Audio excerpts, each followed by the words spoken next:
Welcome, everybody. I'm Catherine McDonough, the CEO and founder of the Legal Lean Sigma Institute.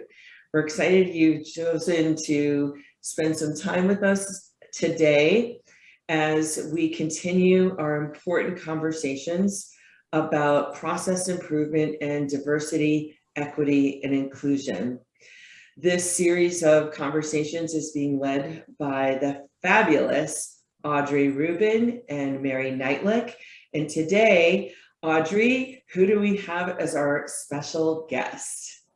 Well, thank you for that build-up, Catherine. As our special guest, we have Nichole Barnes Marshall, who runs DEI and J for the limited brands, especially, she'll tell you all her different areas of concentration. I have worked with Nichole as she was Director of Diversity at the Aon Corporation when I was Chief Operating Officer of the Law Department. She is truly an expert in her field and understands how to bring people and data and information together to get things done. And I'm going to start out, and then when I ask my first question, Nichole can also give some more background on herself. But my first question to Nichole is going to be, how do you see process improvement and other tools actually making DE&I stick? Because I have heard, I've been doing consulting for a long time, and I've run law departments and law firms, and I know that people have the best of intentions, but I also don't see the numbers moving as quickly as they should be. So after you've given us the blessing of your background, I'd like you to talk about why things aren't sticking and what you think can be done about it. Sure, absolutely. Well, first, thank you so much, Catherine and Audrey, for the opportunity to join you and just to engage in some rich dialogue on this very important topic. And Audrey is a genius in her own right. We truly had a fantastic collaboration and partnership when we worked together at Aon, and so I'm happy and excited to share some of how we made it work there and some of the other strategies that I've leveraged in different organizations throughout my career. And just to give a little brief background before answering the question, I've spent more than 20 years in diversity, equity, and inclusion, as well as community affairs and talent acquisition roles in what this is my sixth industry. That includes, of course, insurance, financial services, technology, industrial supply, publishing, and now in the area of retail. And throughout all of those different industries and organizations, I've seen various iterations of what started off as affirmative action, which evolved into diversity, and then diversity and inclusion, now diversity, equity, inclusion, now diversity, equity, inclusion, and justice, as well as accessibility and belonging. So there's so many ways to articulate this work, but ultimately it comes down to, as Audrey framed the question, how do you get things done?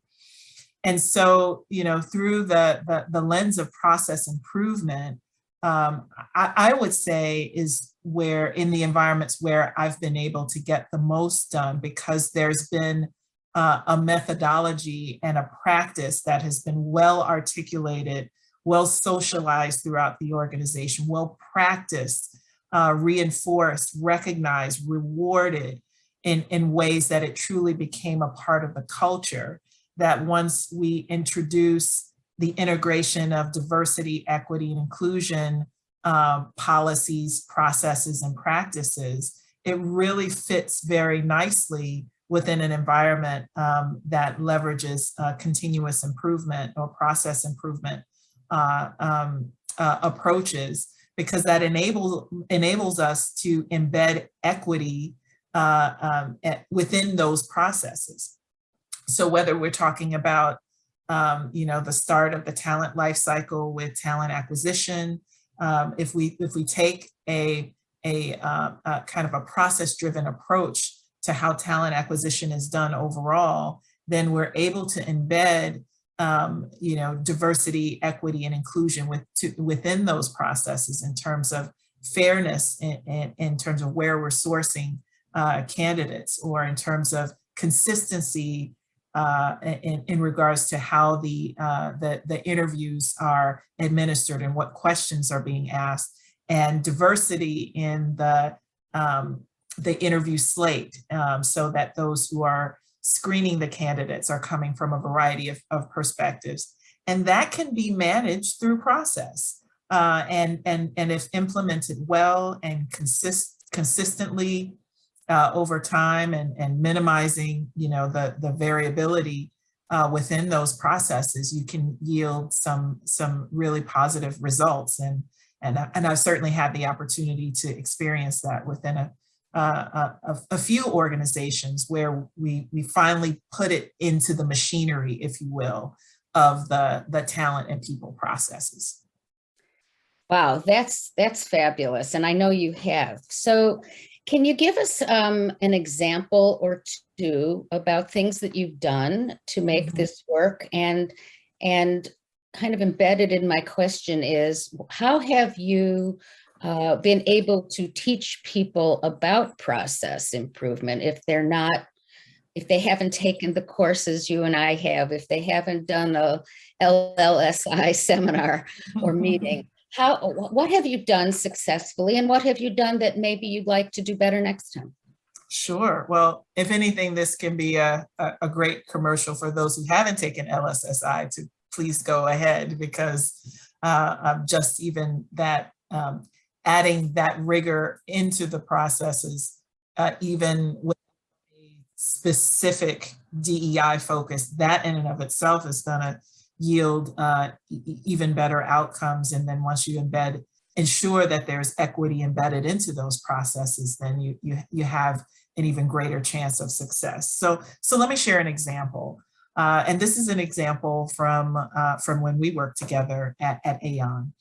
And so at the time, Aon's focus was on what was branded as a one Aon culture. Aon's growth was highly acquisitive, and so with bringing in people from different companies and operating in different ways, the goal was to create a company culture that was rooted in diversity, equity, and inclusion, and ensuring that we all, understood the value proposition of being part of one company, and could operate in ways that were consistent across all of the different functions and business units.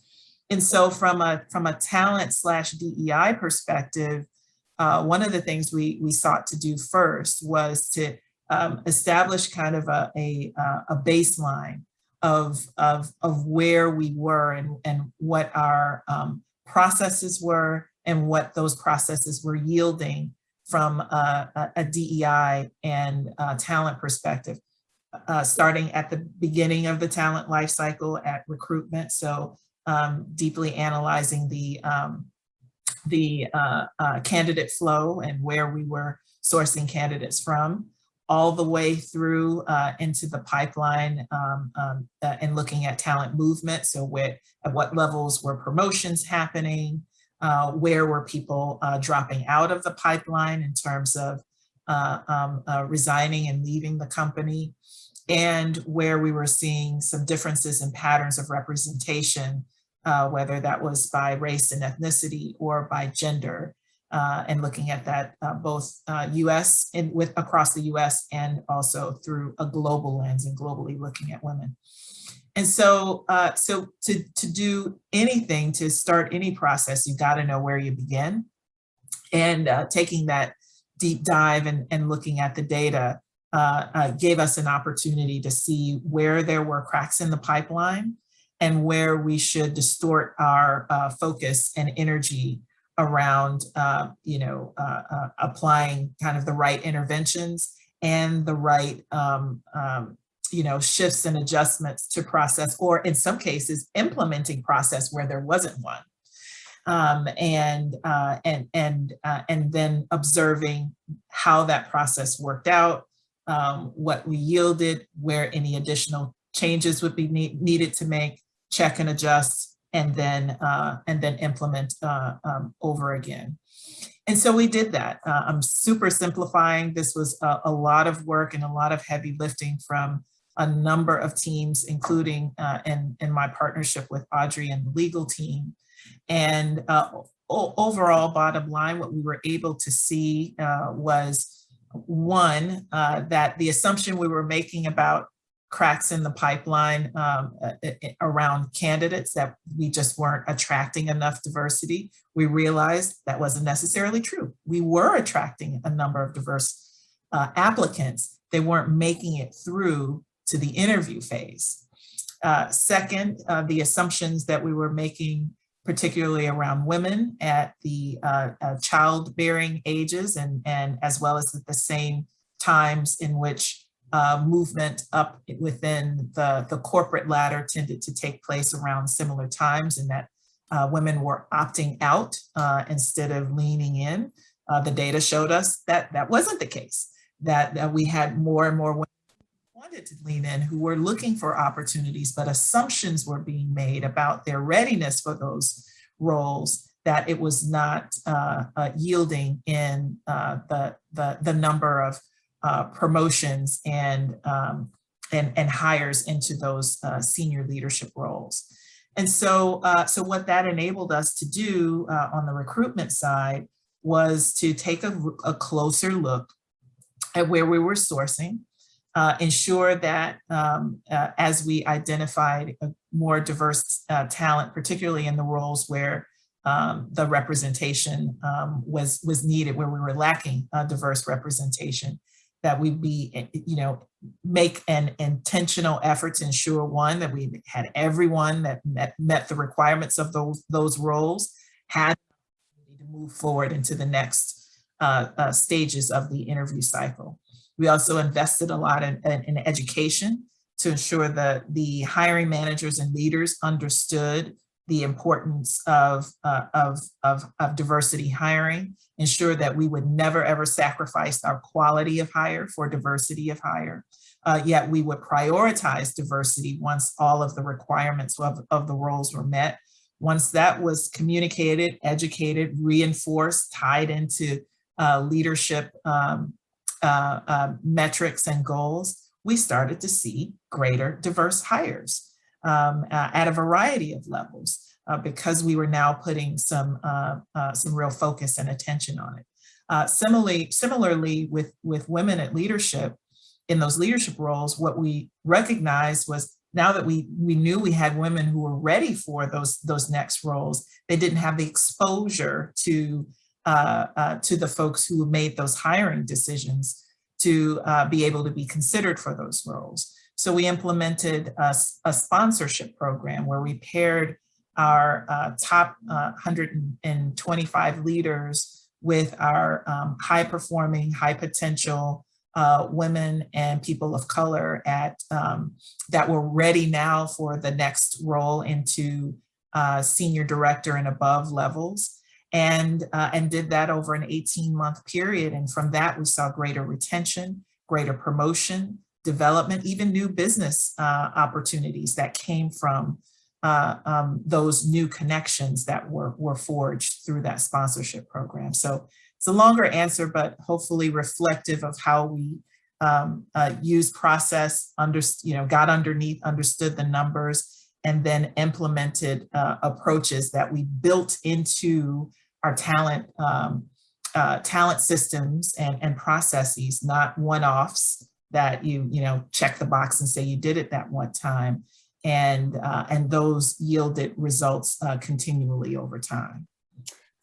That is so impressive. And I have to say, working with Nichole, the law department, I and the general counsel, Peter Lieb, and I were very excited that over the last 2 years of my tenure there, every single hire in the law department around the world was diverse.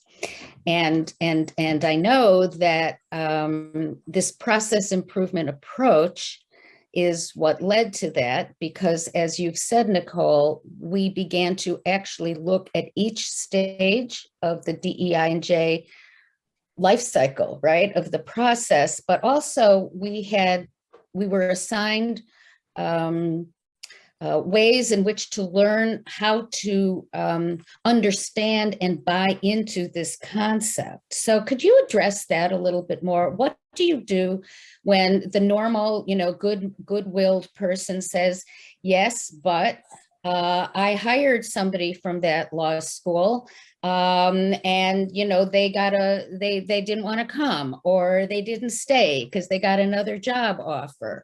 Or I can't just hire anybody from this business school because they need to also have this kind of networking skill.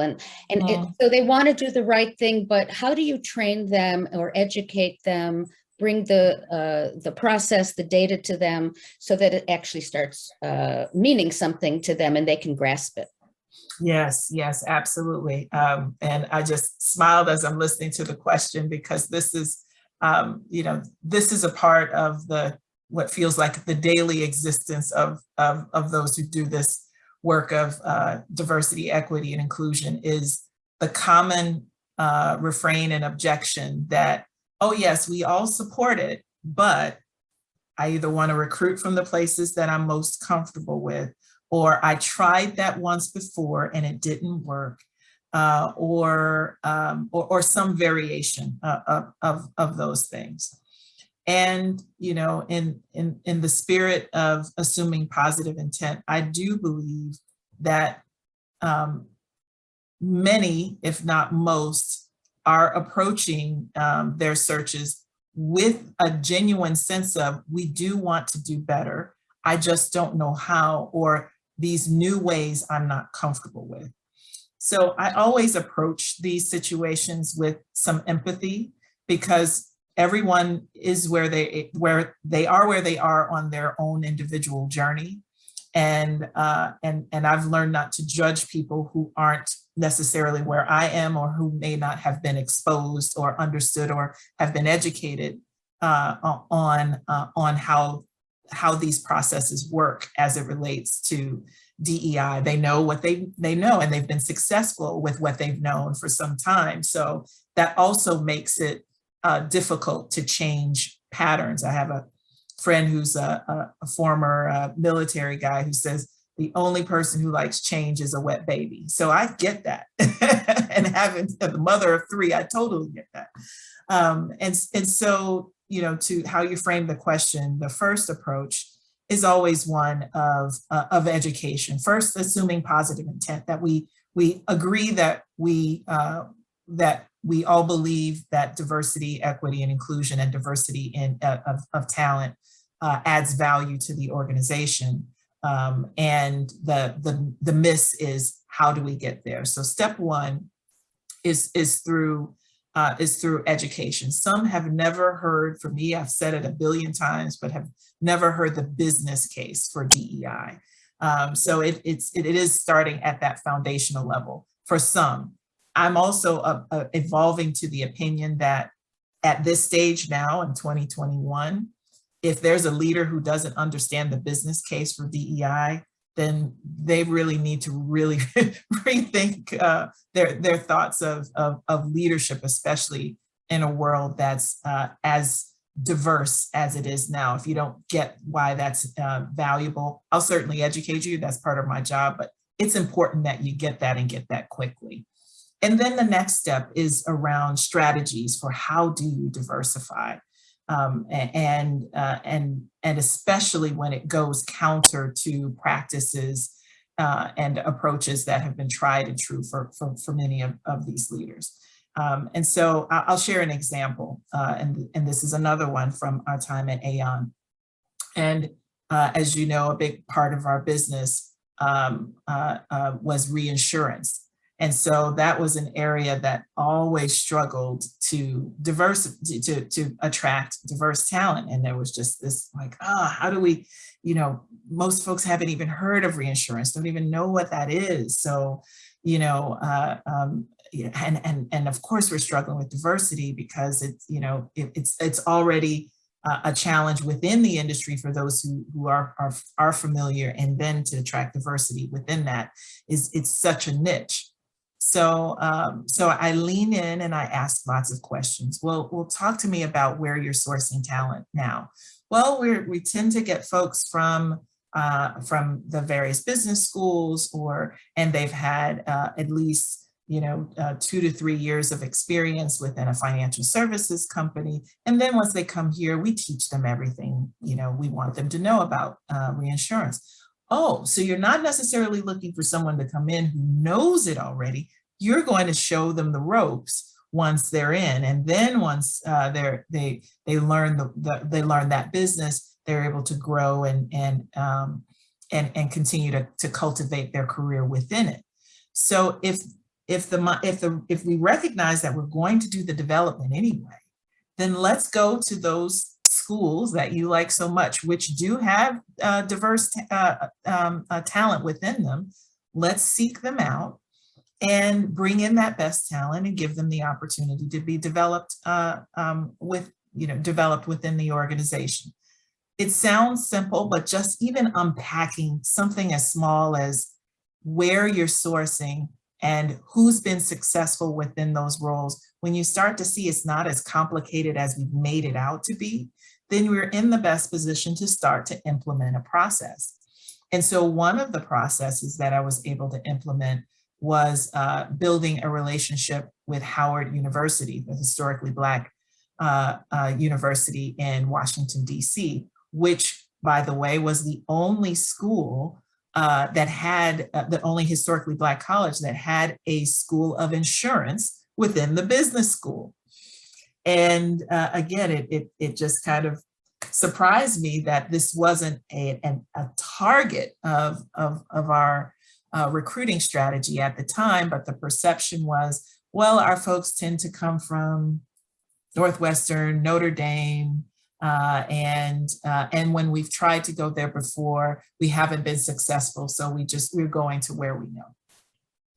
But what hadn't happened, and the process that needed to be implemented, was the cultivation of a relationship with the institution. This is not an institution that you can show up on college fair day, put up your sign that says Aon, and everyone knows who you are, and will naturally attract some great talent that will go through the process and be able to come on board. This is an institution that you have to get to know the dean of the business school, get to know the folks who are running the insurance programs, bring your leaders to come and judge case study competitions, or have your CEO come and do a talk to all of the students in that school of insurance. So it really requires showing that you care within this institution, because there's so many companies that wanted to just come in and pluck their talent and check their box and say that they hit their diversity metrics. And so that's the part of the work that I was able to do, just put in the budgets that I know I'm going to have to go to Howard at least 4 times instead of the once or twice that you would for the other institutions. It would require getting some leaders to be involved and either joining me or helping to judge, or bringing the students to our location so that they could experience us firsthand. It took a couple of years, but after those first 2 years of cultivating those relationships, by the time I transitioned into my next role, we had a regular cadre of at least 2 to 4 students coming out of that insurance school, coming into our rotational program. But it wouldn't have happened if we didn't stop to recognize the distinction in the processes and the needs of the institution, and then for us to build into our processes ways in which we can regularly engage and evaluate how effective we are at it, And it required more investment, but the return on that investment was so great. It's so interesting. So I'm hearing that it's not only implementing a process, it's also understanding what processes you use and tracking. I assume, so sorry about that. I assume you're tracking how things are going. I'm going to share an aha moment that came about because of some of our work together and some of my work with LLSI, actually. And one of the aha moments was doing a process improvement piece of work, studying a particular problem like this, and the leadership saying, I don't understand what's going wrong here. We've done this, we've done that. I don't understand why it isn't working. And when we mapped out literally the process step by step, it's not just hiring, it is now what do you do, step by step. And I'll never forget this. We were about a quarter of the way through the program, and this leader said, oh my gosh, I never realized that this was all happening in the middle. I'm a leader, and I thought we were, hiring and doing this and doing that. And then why aren't we getting the results? I didn't really understand all the process steps along the way. And it was a lovely aha moment. Did you have any of those? Oh, countless. And thank you so much for sharing that, because, I talk a lot about this belief implementation gap, which is the difference between what we believe and what we do, and the gap between those things. So we all believe, and I wouldn't say we all, but most, and I believe most leaders that we engage and operate with that, work in organizations that have values, and those values include a commitment to diversity and inclusion. I do absolutely believe that they believe those values and want to create an organization and a culture that embodies those values. However, in each of the individual decisions that we have to make as leaders, we are not always thinking about those values and what we believe is right and what's needed for that project or that role at that time. Our choices may be very different than these broader, bigger values that we've espoused. So often the role that I'll play is through looking at all of the steps and the processes and the choices and decisions that we've made along the way, then we're able to see, oh my gosh, the recruiting team presented us with a diverse slate of candidates, but I went with the candidate whose background was more like mine or like others that were on the team, or that we've consistently hired a profile that's similar to that profile, or was referred by someone who was on our team, or worked in the company who had familiarity. So there's kind of an unconscious valuing, a greater value put on this comfort and predictability over diversity. And we know that the diversity is going to bring us a difference in approach and style and new ideas, and all of those can yield to innovation and growth and sustainability over the long term. If we keep doing the same things we keep doing, we'll get the kind of growth that we've had. So every organization is looking for this growth, but often engages in these behaviors that aren't consistent with driving that growth. So yeah, I've had a number of those ahas, and using, to your point, highlighting the process. So let's go through step by step, whether it's a hiring decision, a promotion decision, a development decision, and even as we look at, with the different industries that I've worked in, especially now being in retail, there are business decisions happening all the time and market our products and who we communicate to, and what images that we present that represent our products, what language that we use. all of that are a reflection of our values. And it's not until we can get underneath what's at the heart of these processes that are yielding these outcomes that we can understand where are the moments where we need to, you know, bring in a different perspective or recognize where we could be leaving some things or some people out and be honest about that. But of course, have the facts and have the data. It's not just how I feel about it, but being able to show this is how it's showing up, systematically, or here's the data that validates it. Then that puts us in a position to make more thoughtful and inclusive business and talent decisions. And that's ultimately what I'm trying to enable. I'm not trying to get at anybody's politics or their beliefs, their religion. It's often DEI gets conflated with all of those things. Not at all. It's about how we solve problems, how we make decisions, and what lens do we look through, literally with my glasses on my face, what lenses we look through that influence the decisions that we make, because wherever our mindset is, our skill set will follow. Wow. I'm taking deep breaths because this is so rich.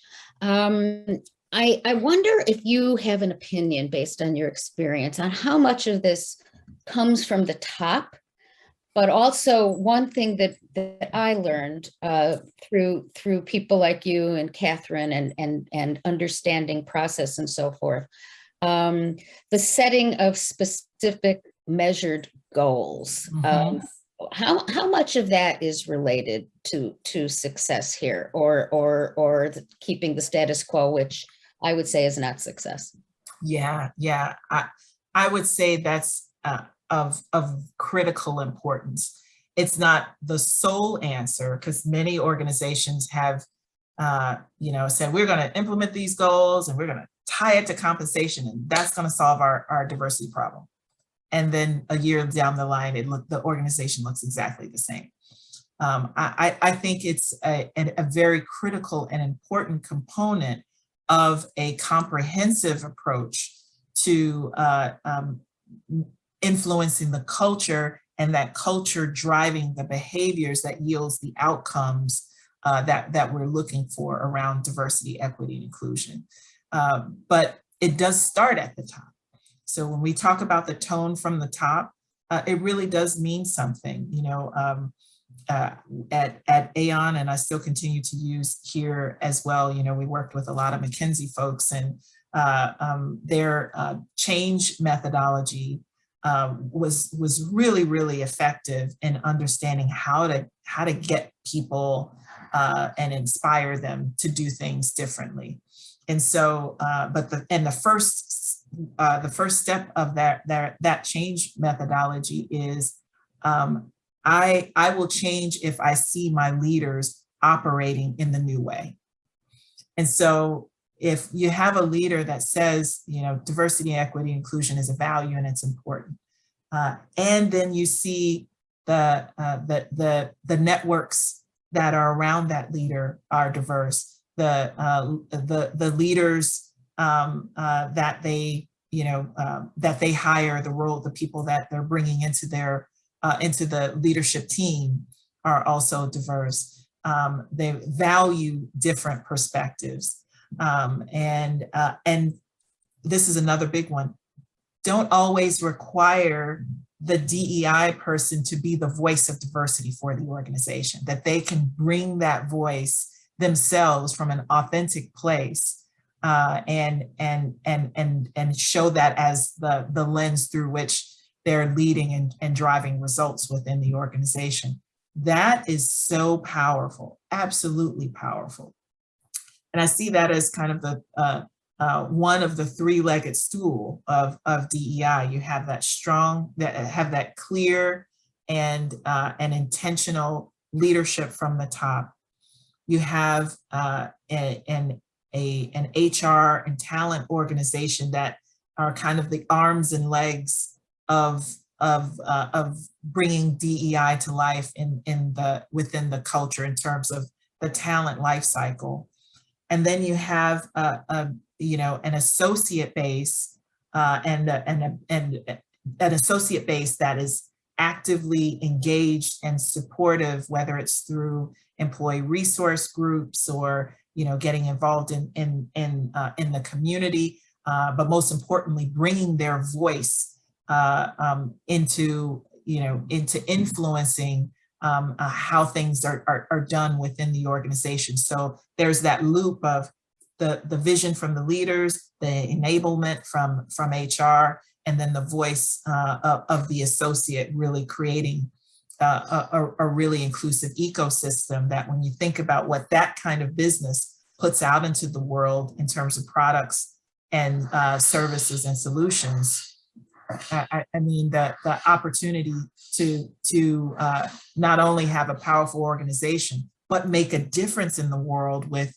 the work that you do, that can be incredibly powerful. Now, how many companies are doing that? How often does that happen?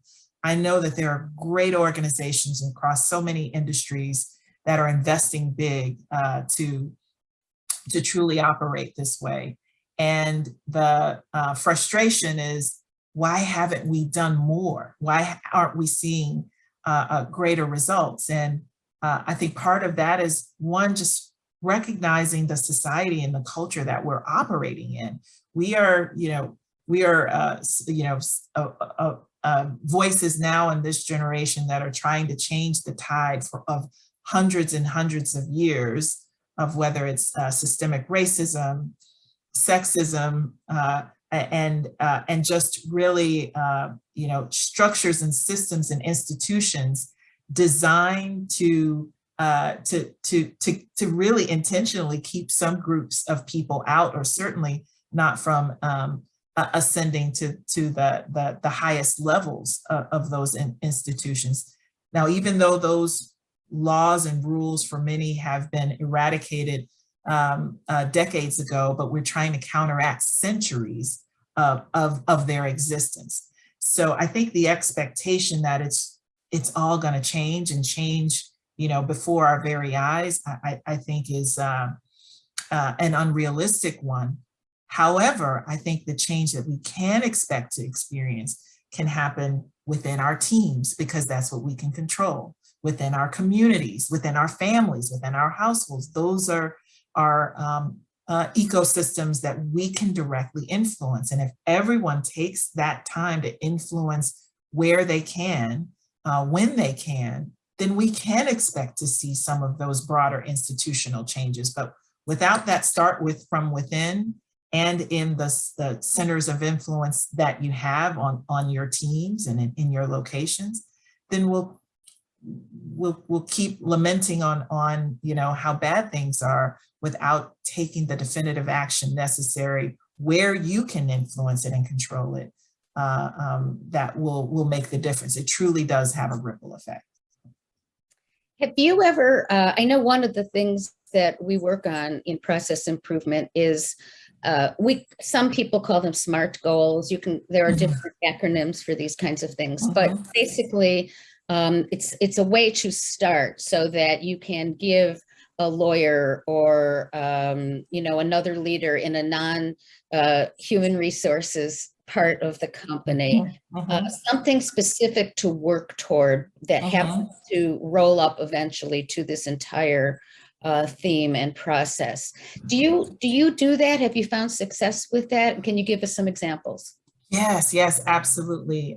We use SMART goals often. In fact, within Bath and Body Works, and just to give a little bit on that, I joined 4 years ago to L Brands. L Brands has now split, and so it is no more. What was left was VS & Co., which is Victoria's Secret and Pink, and Bath and Body Works, both as their own standalone company. So after that split, I went to Bath and Body Works.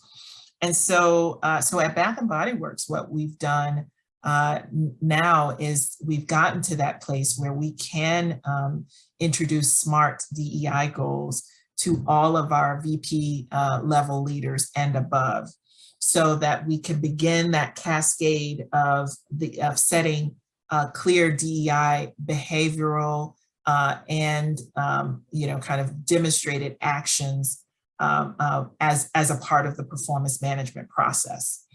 And so we started that this year with our VPs and above, and those SMART goals were not very intense, if you will, because you can't start something as a big of a change as this and expect everyone to be, well down the road and changing all of their processes to be fully inclusive, because the organization hadn't been operating that way. So we started with manageable goals, with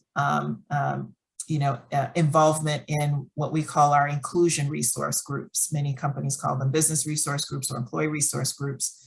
But our inclusion resource groups are designed specifically to build cultural competence, allyship, and recognize intersectionality. So that's why we made a little twist on the naming to really respect the desire to build connectivity across the groups versus the individual silos that they could become.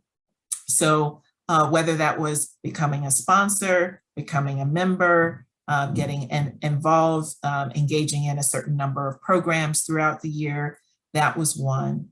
The other was around community engagement and ensuring that there was some engagement and involvement there, as well as supporting their associates who were involved. So what was happening previously is if you raised your hand to be a leader of the Women's Inclusion Network, that was time volunteering above and beyond your day job. And the competencies that you were building and the capacity that you were adding to the organization through the resource groups was not factored into their performance picture. And so that was another goal that we added, even though we don't have a lot of people who are in those leadership roles, but we put that in for the VPs who were supporting leaders who were already involved in the IRGs and leading the IRGs, that their leadership would be, that they had a responsibility to evaluate their IRG leadership as well, observe what they were doing, share the competencies that they were building as being IRG leaders, so that they too would get the benefit, maybe not a financial benefit, but certainly a development benefit of their support of the culture through the IRGs. And that was it. Very, entry just to get folks into the muscle of being regularly connected to DEI, whether it was through the IRGs. Oh, and one other very important one I left off, ensuring that the slates for all of their open roles were diverse.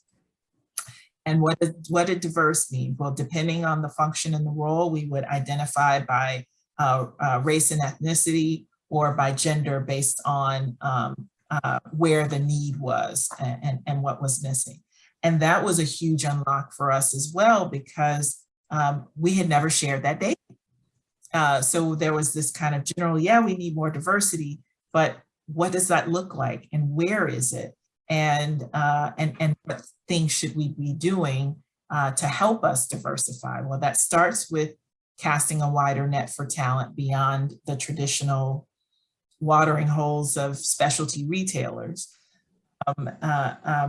as well as providing support to the talent acquisition leaders as well as the hiring managers on what does it mean to hire for diversity. How do the interview, what's the distinction in interviewing? Should we have a diverse interview panel? So there was just so much unknown about it that we had to provide the education so that by the time we set the goal, then there was some clarity around what was expected.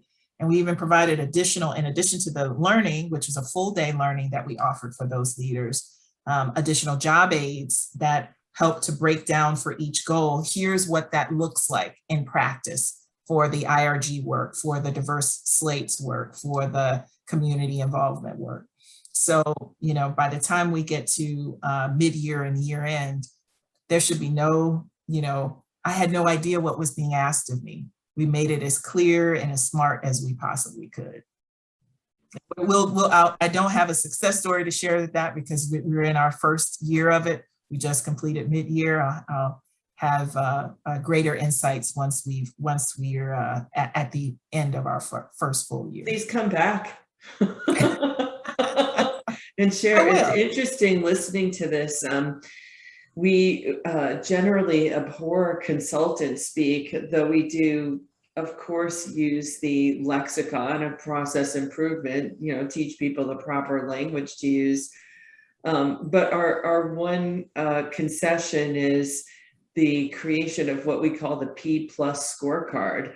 And this whole point that you're making, that as soon as we start to, you know, like make any changes in one of the P areas, it necessarily affects all the other P's. So like the P's for us include things like you're talking about: process improvement, project management, performance metrics, performance management. All of these things are so intertwined. It's it's virtually impossible if you're thinking strategically to focus just on one area. You have to really be thoughtful about the impact of all the other P's if you decide to focus even on one area. And we often will say, as you're sort of alluding to, really all of this is simple. It's just that none of it is easy. That's right. That's right. It can be done, and it's not easy to do, but you know, that's what makes it fun. Anything worth having is worth working for. Agree. Yeah. Well, it also takes a discipline. I mean, that's where, you know, people like you come in. I mean, you may even, you know, sense maybe I should be doing this or that, but, you know, you have a day job. That's where it takes the discipline of, you know, somebody helping you do it in bite-sized pieces, in measurable pieces, and in the way that you can prove some progress. I'm curious if you know how much of the shareholders are seeking this, because I know there's a lot of talk lately about ESG and shareholder concerns and investor concerns. Do you know what the intersection is there? Oh yes. Well, certainly for my organization, our shareholders are very vocal and very clear that they have a very high expectation of us to, you know, to behave and, you know, as a business, be inclusive, ethical, responsible, and you know, I'm grateful that, you know, I say all the time, I was doing ESG before it was a thing, before it had a name, and before there was an acronym, before there was an acronym for it, and before it was cool. So hey, it's always been cool. Come on.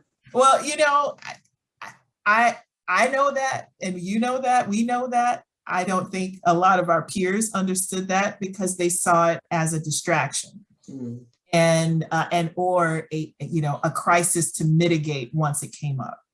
Yeah. And now there's a recognition of, you know, as a responsible business, we can't operate without it. So we have the luxury of saying we knew that, we've known that all along. And I think the advantage that certainly my organization has is that we didn't have to go and figure this out once, you know, whether it was last year with COVID and certainly the kind of social and racial reckoning that we've all gone through as a country, as a society. Over the last year, we didn't have to go and say, hey, let's figure out how we're going to deal with this DEI thing. I was already there. We already had it. We were able to amplify it. And the same for ESG. We didn't have to go and we got to figure out what we're going to do about this, you know, environment and social and governance thing. It was already there. We just had to bring it together in a meaningful way. and now amplify it and elevate it to a level where all of our associates see it and get the full value out of it. And certainly our shareholders and stakeholders and customers recognize, kind of the integrity of the company that they're investing in, either with their dollars or by using their hard-earned money to go into our stores and buy our products. And so where we did all of those things kind of quietly, as we thought it was, quote, the right thing to do. Now, a lot of my role is in helping our leaders understand that it's okay to talk about these things and to share them, because now not only our shareholders, but prospective talent, candidates are asking these questions up front. And customers. Absolutely. There's a great image that kind of illustrates this, that if you look at it through a generational lens, our baby boomer customers may be tending to look for DEI, somewhere around the store or in some of the messaging. The Gen Xers are looking at it, maybe in their public statements or, and how they manage crisis. Millennials are looking at it before they walk into the store, and then as well as what they see in the store with all of the other things. But then you've got this next generation that is coming in, Gen Z, that is looking for it in the back room, in the storeroom, in the practices, the things that you're showing, the things that you're not showing, as well as what's in the store, on the floor, who's in the store. And these are leading decisions, the leading factors that influence buying decisions, as well as leading factors that influence employment decisions, who I choose to work for. And especially now, as we're in the midst of this great attrition, great resignation, whatever you want to call it, so many more people, prospective folks that we want to work for us, are being very, very thoughtful, very diligent, and critical in how they choose, who they choose to work with, what they choose to do, and if the work that they're doing has a greater purpose than to make a buck and increase the stock price. And so again, thankfully, that's been my job. It's a great job. We say, process improvement sits at the intersection of brand experience, customer or client experience, and employee experience. And certainly I can say, as the mother of a 21 and 24-year-old, I am astonished at the information they have access to and use for power of the purse decisions. And that includes, both my son and my daughter. All the things that you talked about, they know about, they research, they're in discussion groups, and they're very conscientious and conscious about what they're doing and why they're doing it, and the why and the how and the when all matter. That's right. And they're also telling their parents, like me, what places not to shop and what firms not to use anymore, what suppliers, because of some bad they sure are social activity or ways they go about doing business. And it's meaningful. It really is. Meaningful. Really, they're all very influential. Actually, I learned so many things from my kids. Actually, yeah. And Nichole, I have two teenagers, and it's exactly the same with them as well. And just so much more than teaching you how to use Spotify and take great selfies. That's right. All of that too. Nichole, we learned so much from you today. I hope you'll accept, I'm going to extend an invitation on behalf of our team. Can you please join us when you complete that year end? We would love to have you come back for part 2 of a discussion. I think this hour flew by. It really did. I can't believe we're already at 3:30. So I would. You are awesome, and it's such an honor to hear from somebody who is, you know, genuinely passionate about empowering other people. And you know, Audrey and Mary and I had these visions of, you know, we thought this could really be a great series. And gosh, I have to hand it to Audrey. You told me Nichole was going to be fabulous, and you nailed it. Yes, So, I think I did. thank you. Nicole, Thank you. you are so special, such a dear to our community, to our country, really. Catherine, thank you for allowing us to set this up. Nichole, thank you again for all of your time, effort, and good deeds. Take care. Thank you. Truly my pleasure. Thank you so much. Thank you. Thanks everybody for joining us today. If you have follow-up comments, questions, feedback of all shapes, sizes, colors, ages, gender identification, it's we would love to hear from you. Some of, you know, the best ideas we've ever had come from feedback. So it's all welcomed, and we want to ensure that you always have a good experience and get a lot of value out of whatever investments you're making with us. Nichole, thank you so much. Audrey, my friend, my teammate, I will see you soon. And boy, you're making us all better. Thank you. Thank you. Thank you. Bye. Bye.